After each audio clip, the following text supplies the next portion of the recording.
the end of the day, how do you define what is merit and what is not? At the end of the day, any action that takes you closer to the truth, that is a merit.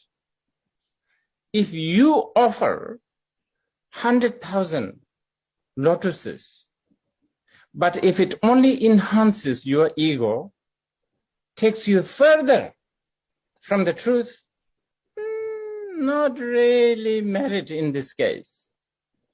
So anything that unveils, anything that takes you closer to the truth is basically a merit. Because you see, fundamentally, remember, if wisdom, compassion, and morality are going for a drive,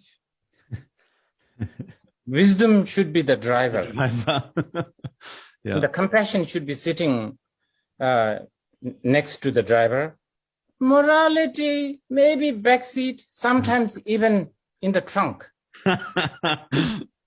Because all these, like morality, generosity, mindfulness, all of this, without the wisdom, they are pain in the neck.